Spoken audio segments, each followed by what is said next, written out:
If you look at your workbook at the elbow circle, bless you, and you see we got the initials to it, the BRAD, radialis. Okay, that's what I'm going to lecture on today, because it's different. But different is good. Different is useful. But we just have to kind of spend a little bit more time on it because it's one of these switcher function muscles. Okay. Now again, I'm going to just keep reminding you that function does not mean contraction. Contraction means contraction. Isometric, concentric, eccentric, that's a type of shortening while trying to shorten. Function is what direction of motion does a muscle pull in. Okay? In anatomical position, I want to talk about the uniqueness of the radial-ulnar joint in anatomical position. What I mean by that is, in anatomical position, you are all the way at the end of a certain road of motion. In other words, you are supinated, meaning you can't go any further.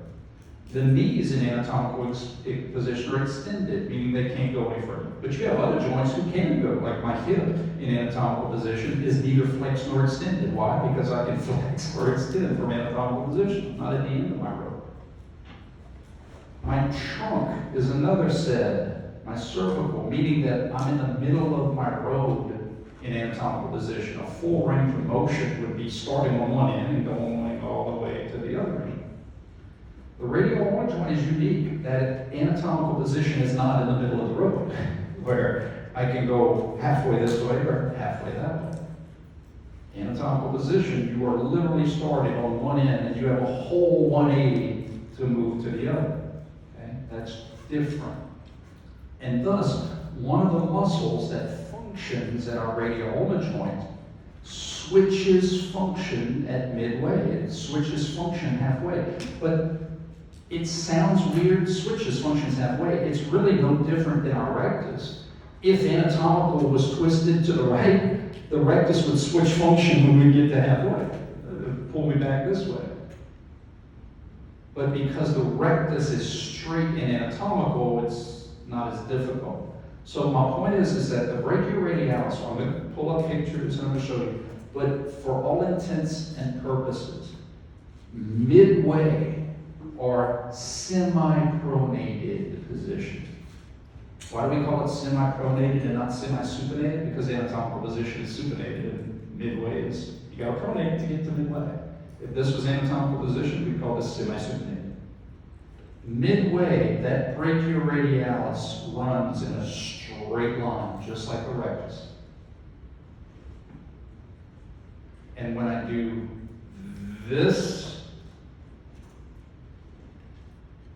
and when I do this, it's the same concept. So the brachioradialis can be a pronator, and it can be a supinator. It just obviously can't be both at the same time.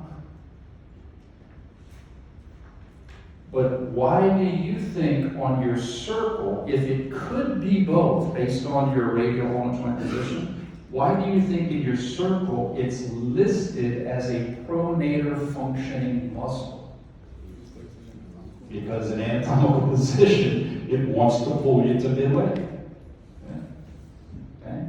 So I just wanted to be very clear about that point in particular, because that's what people miss mostly, is that, well, why, if it can do both, why is it listed as that? And that's because all of these are anatomical position based. And in anatomical position, it's trying to pull you to midway. It's trying to pull you to halfway. Okay? So let's take a closer look at this freaky muscle. And then we're going to practice the ever-living heck out of it. Also, please don't be alarmed if an older gentleman walks in. He's not attacking anybody. He's not lost. It's my father. He probably is lost. It's all good. For those physical educators out there, my dad is a retired elementary principal, school counselor. He's a good dude, and of course he has my card.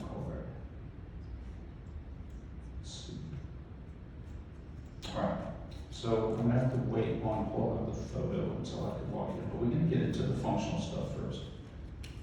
Oh, another cool story about my dad. You know when you get older, you just don't look, that's very iconic, right? When you get older, you don't look younger. My dad, back in the day, was fast, like real fast. And one time I was in high school, and we were playing a basketball tournament in Kaplan. And we're walking in, the school bus drives up, we're walking in. And this man didn't know who this dude was at all. He stopped me and he said, "Son, are you the Campbell boy from Delta?" I'm like, "This dude's heard of me." And I was like, "Yes, sir." And he said, "Do you run track?" And in Delta, like, no one gets cut. Everybody does everything. So I was like, "Yes, sir, I do." He said, "Do you run the 100?" I said, "Yes, sir, I do." Now I'm getting real cocky. And he, swear to God, he looked me up and down and he said, "Son, you'll never be as fast as your daddy." And walked away. And I was like, "That was awesome." So he's gonna come here. So the essence of the brachioradialis is a muscle that starts on the brachial part of the arm. Again, when we pull up the pictures, I'll show you exactly where. But look, brachial pulse, brachial artery, the mid part of the arm. It's a muscle that starts around the mid part of the arm and runs along the radius. Remember, muscles that anchor on the radius, right? And rotate and spin. Specifically on this little knob, we call that the radial styloid. Now, my athletic trainers may be interested in this part, where we have reflex testing for the brachioradialis, and one of the things we look for is like a thumb flip. But that's not because the muscle pulls or crosses the thumb, that's just inertia. In other words, when you hit it and it flexes the elbow, guess what? The distal part flips. So we're just kind of looking at that distal part flip, but the actual muscle itself is just pulling on the radius, okay? That's kind of cool. So the brachioradialis runs in a way that if you're semi-pronated, this muscle, hey, pop. This muscle is running in a straight line in the transverse plane, meaning that its line of pull is all sagittal. Remember obliquity, angled. Well, in a semi-pronated position, there's no angulation there. It's just straight. We create obliquity. We create angulation when we pronate or supinate from midway. It kind of works like this. Guys, I spare zero expense when it comes to the analogies that I use in class. So I spend an entire week's salary on this problem. Brachial part of my arm. I know I'm hooking it on the thumb, but just the thumb's going to go along for the ride, and I can't hook it on my radial style. If I pull, I'm pulling in the direction of pronation, but only until I get here. When I get here, the only pull is flexion. When I'm here, I'm pulling in a direction of supination. But when I get here, the only pull is flexion. So the brachioradialis can be a pronator to midway if you're in I call these quadrants. Or it can be a supinator if you're on the other end. It can't do both at the same time. Now let me remind you, it can be responsible for motion, but in terms of its pull function, that has to be consistent. Meaning that I can have the brachioradialis as a pronator to midway, concentric work, or a supinator from midway. I'm sorry, a pronator from midway through eccentric work. That's what I meant to say. But it's still pulling this way. I can have my brachioradialis as a supinator working concentrically to midway, or eccentric from midway, but it's still pulling this way. If I had a hammer, I wish I spent my paycheck. But you could see it. If you had a hammer, the same muscle that brought the hammer up would let the hammer down. And if you had it this way, the same muscle that would bring it up would let it down. Another way to look at this concept is, if I had a bat, in this case I'm going to use another expensive prop that someone left in class. Did anybody see, there might be a couple of you that follow me on Facebook, but I posted the batter where they foul the ball back and it goes at you and they should look at that shit on. I was like, oh, God dang it. God. Guys, think of this. If the intent is to pull up, okay, I got you. But if the umbrella is tilted this way, and I pull up, won't it rotate it from some? And if it's tilted the other way, and I pull it up, it's going to rotate it out in the other direction. So globally, it's pulling, but if it's tilted this way, it's going to rotate as you perceive it as clockwise. And if it's this way and pulls up, it's going to pull it in the direction counterclockwise. It's exactly what we're talking here. If my thumb represented the umbrella, if I'm on this side, it wants to pull this way, but only, only to here. And if it's tilted this way, it wants to pull it that way, but only to here. Okay? So the brachioradialis can be a pronator or it can be a supinator, just not at the same time. So how I define these motions or these positions is quadrants. Because technically the only position you have in terms of true anatomical is anatomically you're supinated, and anything outside of that, technically you're pronated. So what I do is I break them into quadrants, into 90-degree quadrants, and say from anatomical position to semi-pronated position. That's quadrant 1. Because that's the first one you're going to start in if you start in anatomical. So quadrant 1 is anatomical to semi-pronated. Quadrant 2 is semi-pronated to fully pronated. That's quadrant 2. In quadrant 1, anywhere between quadrant 1, except for 90 degrees. So think about it, guys. How rare is it that you're exactly at 90?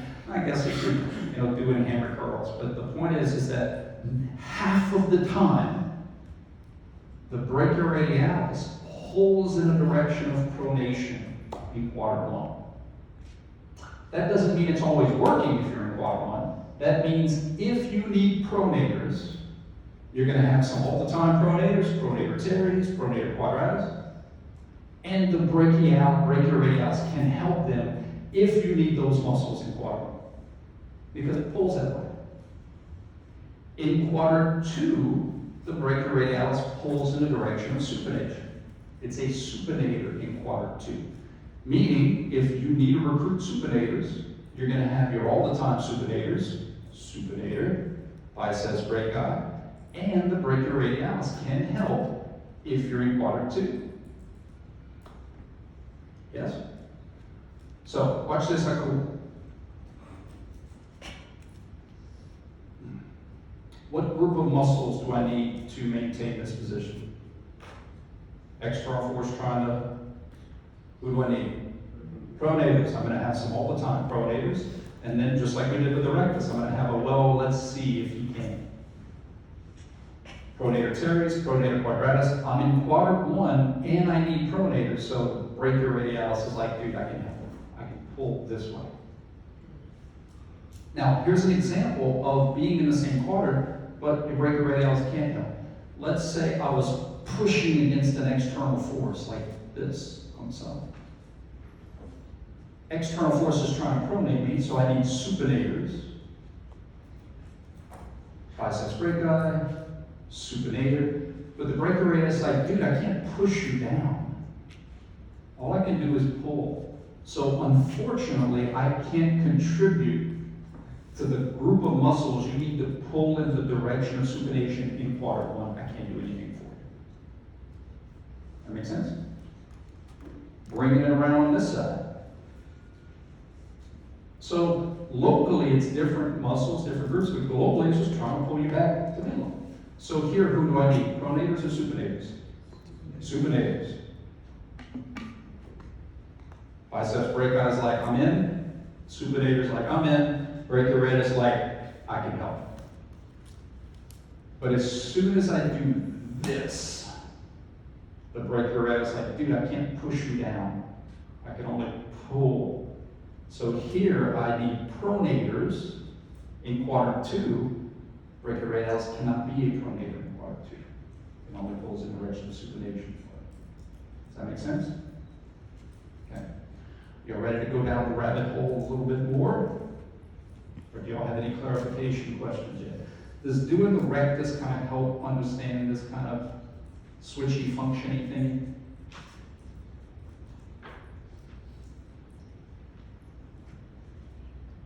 Oh Lord, Lucy just texted me 15 minutes ago. Not good. Okay, good, because I thought I communicated. Okay. Where did I start? This is where things get freaky.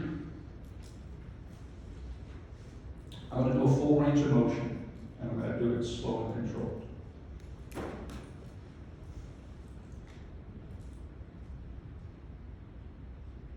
It's where things get freaky. The brachioradialis was being an agonist, was working, was being recruited above resting tone 99.9% of the time. The 1% was when it's here. However, it was working in different ways.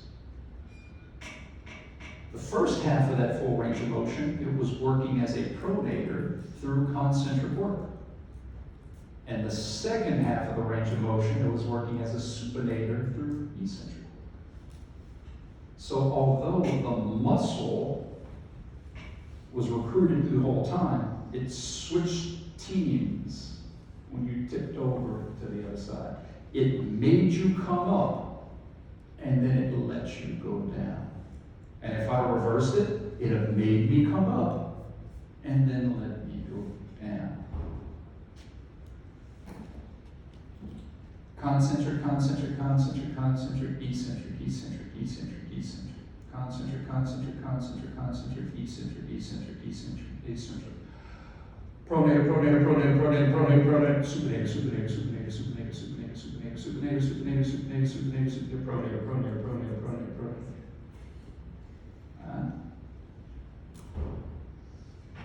Salicylation. You know, it's a fun, unique New York. Say that 5 times real fast. Unique New York, unique New York, unique New York, unique New York, unique New York, unique New York, unique New York. So weird. Okay.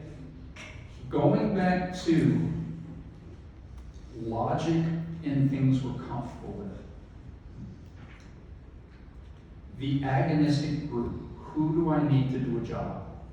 If I'm doing curls, I need my flexors to do a job.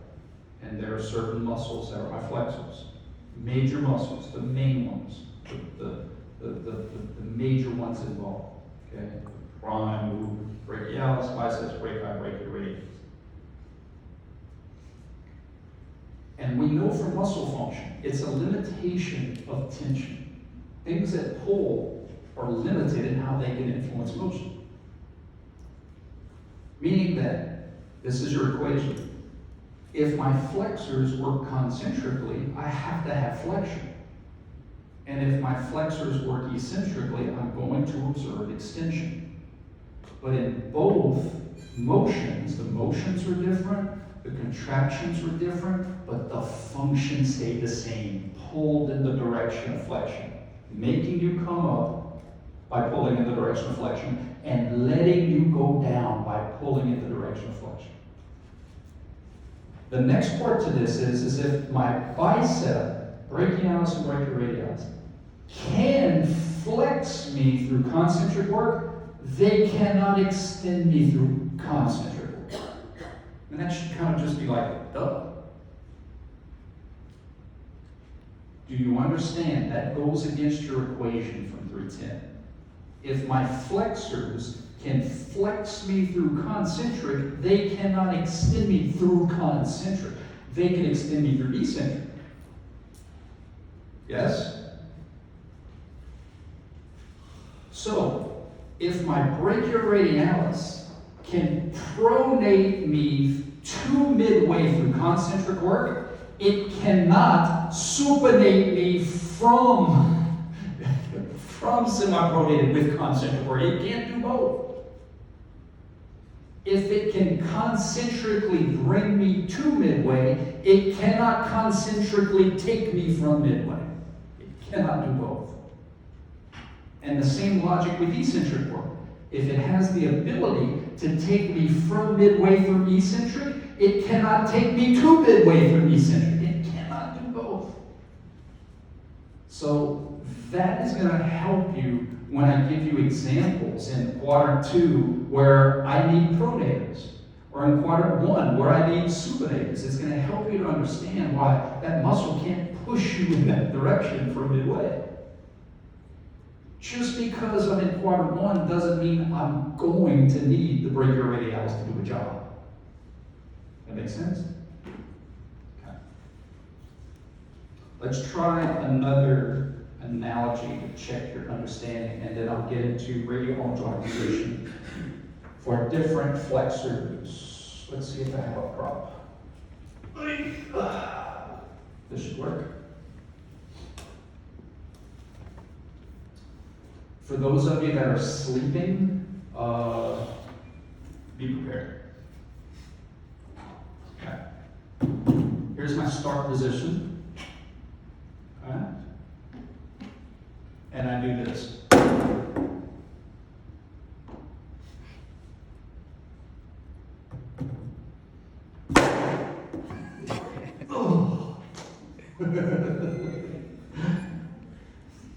Newton is undefeated, guys. Can we make that into a GIF? Okay. One more time.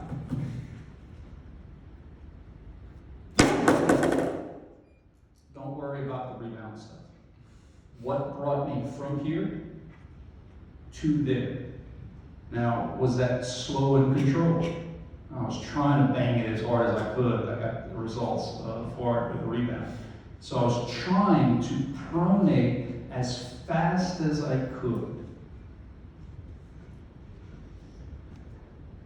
So there's going to be some muscles that can help me put on the gas the entire range of motion. The real question for you is, when can the brachioradialis help and when does it not? That's what I want you to think about. That's what I want you to talk about. Full range of motion of pronation. I'm trying to go as fast as I can the whole time. At the end of the day, when can and when can't the brachioradialis contribute to the teeth? Discuss. Aye.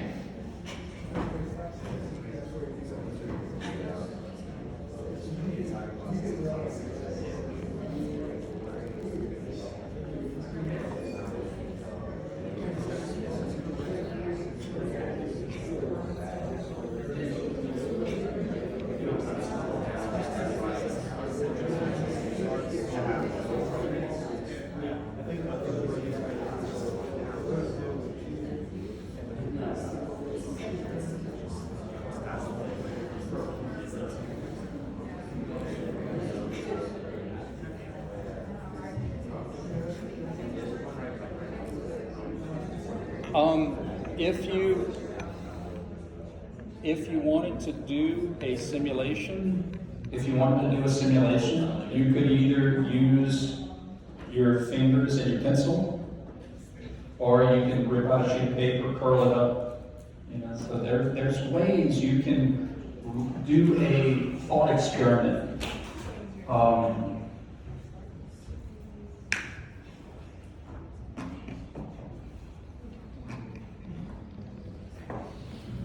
What group of muscle group, not individual muscles, what group of muscles am I going to need the whole time?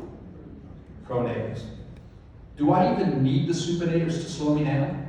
No. What slowed me down? The tape of the collision. The tape will slow me down. Now, it would have been different if I changed my mind at the last second, right? I put on the brakes, but I didn't. We were doing a crash test. I just went the whole way, right? The tape will slow me down. So I'm going to need pronators the entire time. Well, The easy part is I'm going to have some all-the-time pronators. I'm going to have muscles that always pull in that direction. Pronator teres, pronator quadratus. And then I got that darn pesky brachioradialis that can sometimes help, sometimes can't. When can the brachioradialis help my pronators? At the beginning or at the end? At the beginning, yeah. Which is cool because that's kind of when I need it the most. I kind of need it the most when I'm building up momentum. And if I decided to put on the brake, I'm going to need it more pulling back that way than I need to keep it going this way. Again, guys, when you're moving furniture, the hard part isn't to keep it moving. The hard part is just to get it going. Okay? So the brachioradialis can help me. It's almost like if you think about sheriffs or police, they only have jurisdiction up to like parish lines and stuff. So it's like the brachioradialis escorts you, and then once you get to the line, it's like, okay, you guys take it from here. I guess that's a horrible analogy because it can bring you back to the parish. See what I'm saying? So, pronator teres, pronator quadratus working concentrically the whole time. The brachioradialis work concentric only to midway. And then once you got to midway, it's like, dude, I can't help you. If I kept pulling, I would get in the way of progress. I would actually be pulling to slow you down. Now, let's do, I don't think I'm strong enough to do that, or so old the muscle would detach. So let's do a similar example, but instead of schmang, I'm going to put on the brake. Okay? Same thing.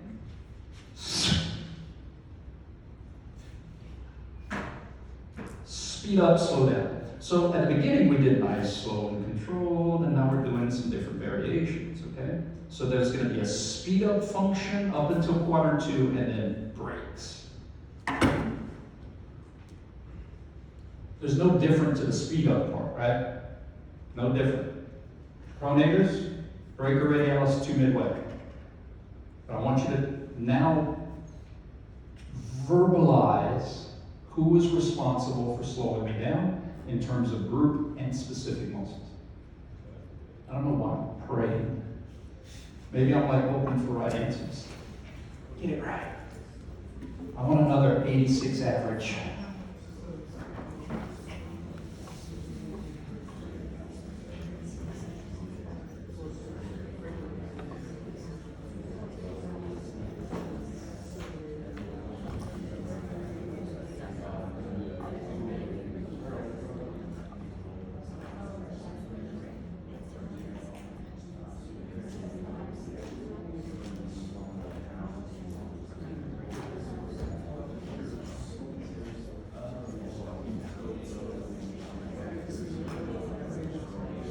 Sir, can we keep down the noise up there? I mean, just, it's really distracting.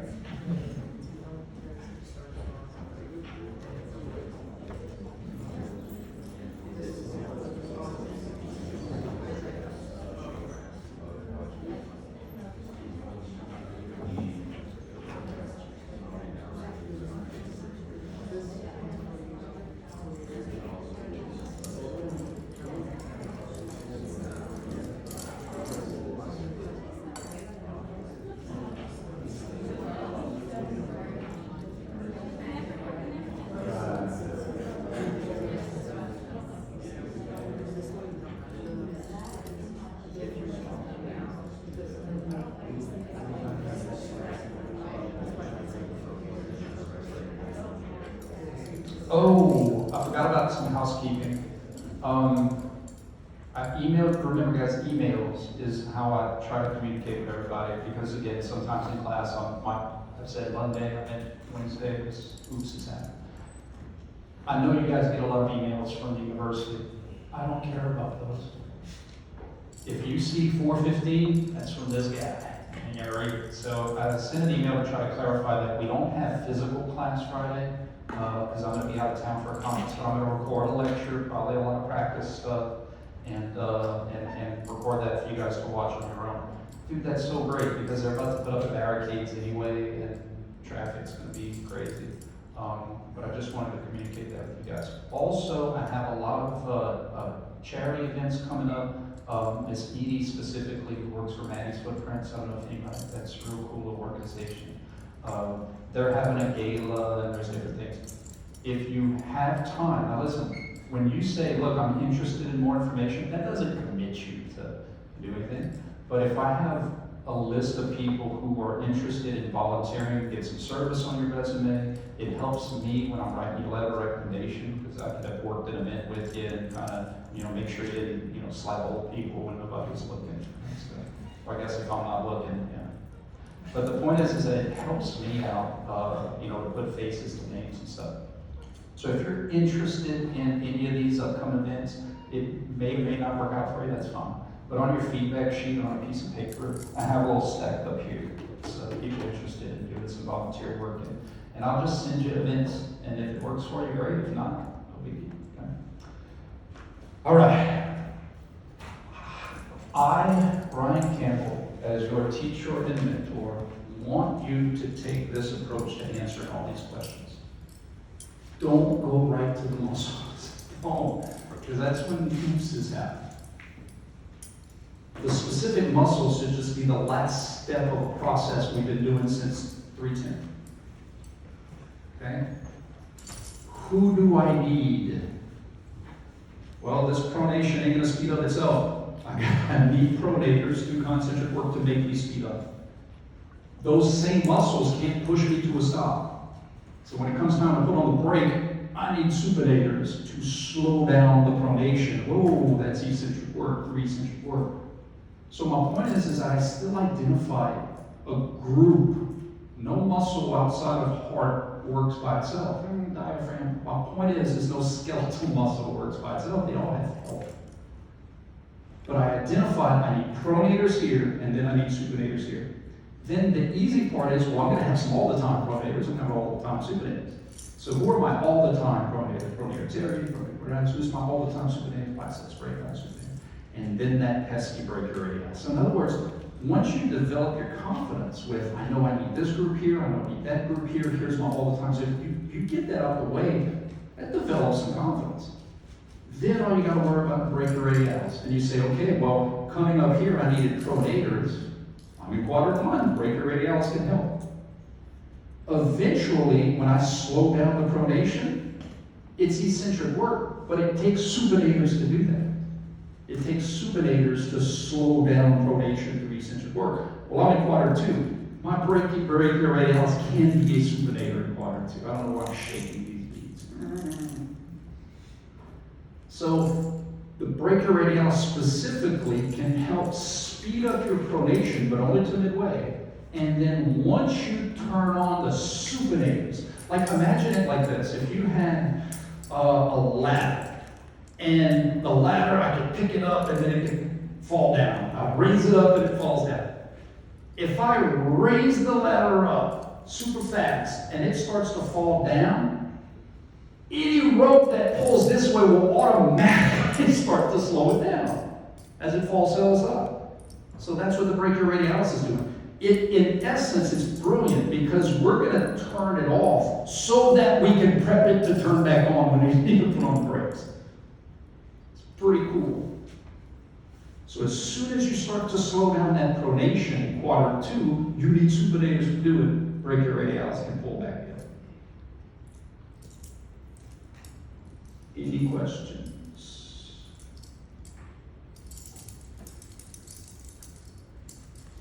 All right, let's get into neurological insufficiency. Yay! Okay, how do I start this? I'm going to start with some common sense. Let's pretend I was able to hold 50-pound dumbbells. Okay? There's 2 planes of motion that ain't going to happen. But there's 1 plane of motion that can definitely happen. Why is that? Because in pure rotation, I don't have to make the weights go anywhere. When you're spinning something and the center of mass stays in one place, you're not making it go up, left, right, front, back. There's no mechanical work being done. Guys, that merry-go-round that you're pushing those kids on, it's heavy. But all you're doing is rotating it. You're not making it go up, down, left, right, front, back. Here's another easy example. Loggers. You know, anybody else watch ESPN8, the Ocho? And they have like the lumberjack games? Those lumberjacks are on those logs, and they're rotating them super easy. Why? Because the log ain't going anywhere. It's just spinning. Now, I'd love to see them lift it up. That's a different story, right? So my point is that the concept of transverse plane motion doesn't take a lot of force to cause because I'm not making the weights go. I can hold 100 pounds in my hands and do this with it. Okay? That's how your radial-ulnar joint can move.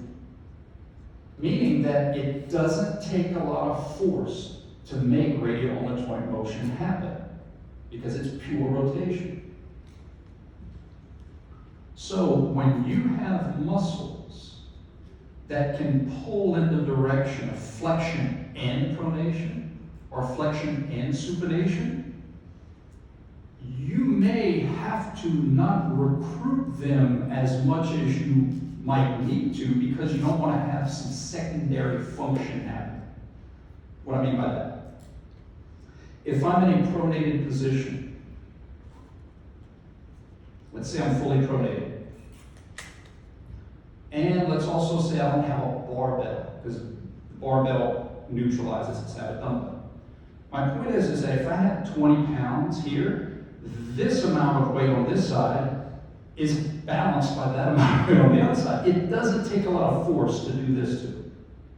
So if I'm trying to flex my elbow but not supinate my radial-ulnar joint, I kind of have to be particular about who I recruit to do that job. What I mean by that is, I have 3 prime mover flexors. In a fully pronated position, 2 of them want to supinate me. My biceps brachii and my brachioradialis. So what's going to happen is that your body is going to say, hey, biceps brachii and brachioradialis, I'm only going to recruit you with as much force as my pronators can neutralize your supination component pull. That's why we have terms like neutralizers. Hey, brachialis, you don't work in the radial-ulnar joint at all. So guess what? We are really going to rely heavy on you as an elbow flexor because you're yanking on the ulna. And I can recruit you as much as I want, and you don't have some secondary unwanted function. So that's actually why when you do curls, dumbbell curls specifically, because when you have a bar, the bar neutralizes you. But when you have dumbbells, why a pronated position emphasizes like a brachialis muscle? Because it has no radial-ulnar joint function.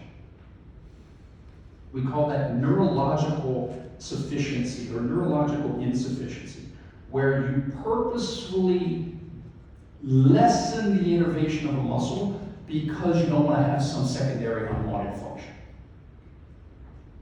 You literally say, I could recruit you with more force, but I'm choosing not to because I don't want this to happen. Now, you may want that to happen. Well, guess what? You get recruited more. But if you want to stay pronated, it doesn't take a lot of force to do this.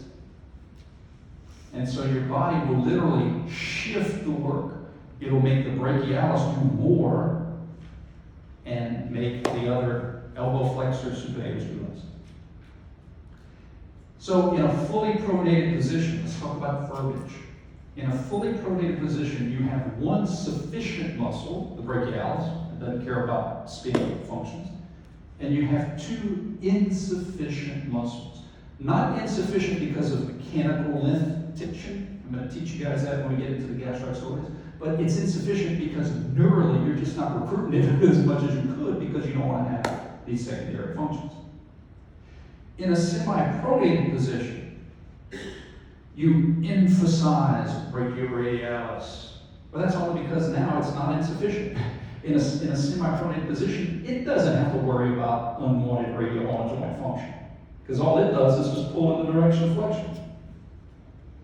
So in a semi-pronated position, now you have 2 sufficient flexors, brachialis, who's always sufficient, and now the brachioradialis. Biceps brachii, however, still can supinate you here. So again, it's not that the muscle is off. I'm not saying that at all. It's just that that muscle is limited to how much you can neutralize unwanted function. So in other words, when you're doing semi-pronated curls, your pronator teres and pronator quadratus are doing a job. They are neutralizing the supination component of the biceps brachii. It's pretty cool. When can the biceps brachii be sufficient? In a fully supinated position. Why? Because you have a firm endpoint that's keeping you from moving, and you can recruit, you can feel that, dude. When you're here, you can be like the Hulk, right? Because finally, the biceps brachii has the roller skates off, and it's like, yay, I can pull with as much as I want, and not be limited to this unwanted secondary function. The way I look at it is, it's pulling on roller skates, where you may be pulling on something, but because you have roller skates on, you can't pull all your might, or you start moving. That's when muscles are insufficient. It's kind of like they're on skates, and they have to limit how much they can help. When they are sufficient, they kick the skates off. They can pull as much as they want because they're not going anywhere. So that's the whys of different radial-ulnar joint positions and why you emphasize different flexors. It's about not wanting secondary radial-ulnar joint functions as you do your curls. Now, your muscles can neutralize you if you're doing single arm, or the bar can neutralize you if you're doing barbells. What I mean by that is, if you're here and you're trying to do this, well, the biceps brachii now can be more sufficient because you're not going to break the bar. You're not going to bend the bar to supinate. Does that make sense? So here, literally, the bar is preventing the unwanted secondary function. But when you have one arm by yourself, you have to have muscles that counteract that neutralize unwanted secondary function. This is easy to cause. So my muscles have to neutralize. This ain't going anywhere. So the bar can neutralize. So actually, you can recruit more biceps brachii, brachioradialis when you do bar, because the bar itself presents unwanted secondary function. It's pretty cool. Okay. So what, Campbell? What are we going to need to know for the test? You're going to need to know which of the three major positions, which muscles can, and which ones, I say can't, but can't as much. In other words, fully pronated, who's sufficient, who's insufficient. Semi-pronated, who's sufficient, who's insufficient. Fully supinated, who's sufficient, who's insufficient. Your brachialis is always sufficient. Why? Because it's tugging on ulna. Ulna doesn't spin. Brachioradialis is sufficient in a semi-pronated position because here there is no radial-ulnar joint function. It's only a flexor. The biceps brachii is sufficient here. Why? Because you're in your range of motion. It can't make you go any further. You can pull as much as you want on it and not have unwanted secondary function.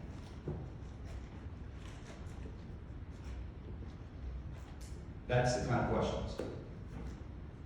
Any clarifications on those kind of questions?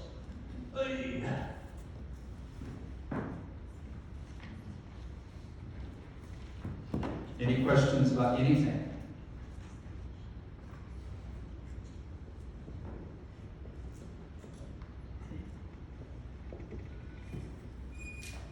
Who's ready to get out of here?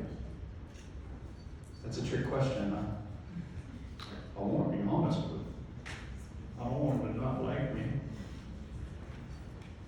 Okay, reminder, no class Friday. I'm going to have a lecture. So you're still going to get your money's worth. You're just going to, it's like waiter, or it's like takeout.